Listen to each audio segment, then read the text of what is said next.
তারা দিয়ে আমি পৃথিবীর মহাশূন্যটাকে আলোকিত করেছি। আমরা খালি চোখে যেটা দেখি এটা কিন্তু ভাই আকাশ না, এটা মহাশূন্য। এটা কি? জোরে বলেন। স্পেস। এটা হচ্ছে প্রথম আকাশের মহাশূন্য। নাসার বিজ্ঞানীরা আজীবন গবেষণা করেও প্রথম আকাশের নাগালও খুঁজে পাবে না। তারা শুধু প্রথম আকাশের মহাশূন্যে দৌড়াবে।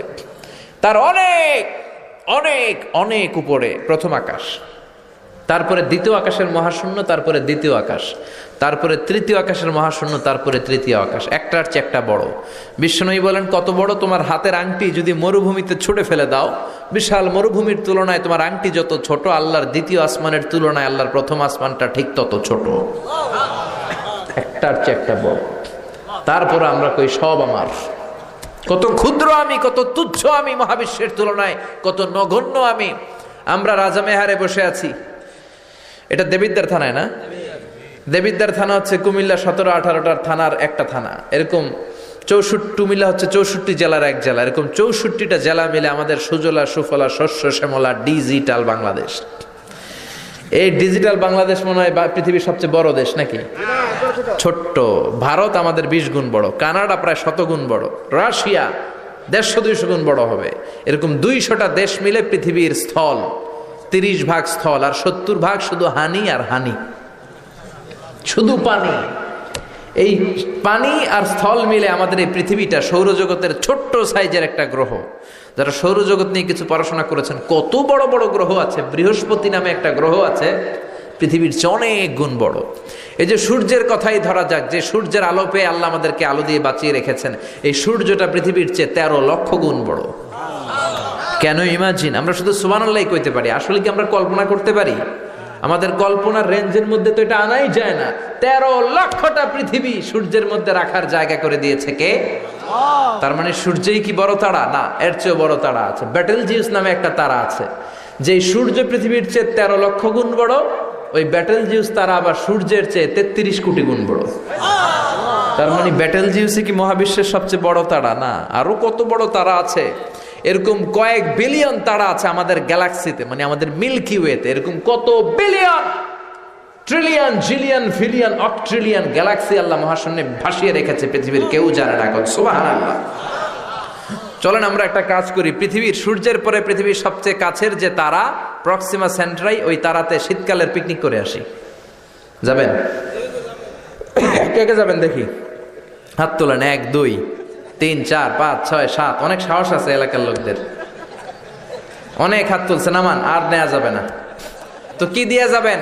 রকেট দিয়ে যাইতে হবে, ঠিক কিনা? আমি ধারণা দেওয়ার জন্য বলছি, পৃথিবী থেকে সবচেয়ে দূরের যেই তারা, ওই হিসাব তো আমি দিতে পারবো না, ওইটা হিসাব ঢুকবেও না। পৃথিবীর সবচেয়ে কাছের যেই তারাটা প্রক্সিমা সেন্টারাই 2.3 লাইট ইয়ার, আলোকবর্ষ দূরে। পৃথিবী থেকে সবচেয়ে কাছের তারাটায় যদি আমরা শীতকালীন সফরে যাই, পিকনিকে যেয়ে নামি, আমাদের কত সময় লাগবে দেখেন। পৃথিবীতে সবচেয়ে দ্রুতগামী বিমানের নাম হচ্ছে বোম সুপারসনিক। কি নাম? এটা হচ্ছে সবচেয়ে দ্রুতগামী যাত্রীবাহী বিমান, বোম সুপারসনিক। আবার বোম বোম আফ্রিদি গোয়েন না, বোম সুপারসনিক। ঘন্টায় 1300 কিলোমিটার বেগে চলে। আগে ছিল কনকর্ড, 1000 কিলোমিটার বেগে চলতো।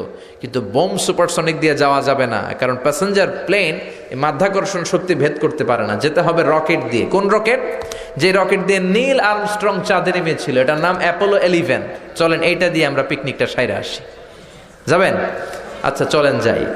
এই রকেটটা সেকেন্ডে চলে 11 কিলোমিটার বেগে, মিনিটে চলে 660 কিলোমিটার বেগে, ঘন্টায় চলে 39,000 কিলোমিটার বেগে। বাংলাদেশ থেকে আমেরিকা কত কিলো হতে পারে? 8-10 কিলো। তার মানে এই রকেটটা দিয়ে ঘন্টায় 4 বার আমেরিকা যাওয়া আসা যাবে। সুবহানাল্লাহ। বাড়িতে যে চিল্লায় পড়েন আল্লাহু আকবার। তো আমরা যারা হাত তুললাম, আমরা এখন পিকনিকে যাব। পৃথিবীর সবচেয়ে কাছের যেই তারা প্রক্সিমা সেন্ট্রাই, এটাতে অ্যাপোলো 11 নামক রকেটটা দিয়ে, যেই রকেটটা আমাদেরকে 1 ঘন্টায় 39,000 কিলোমিটার দূর নিয়ে যাবে। কত দূর? 39,000 কিলোমিটার নিয়ে যাবে 1 ঘন্টায়। কিন্তু যেতে কত সময় লাগবে?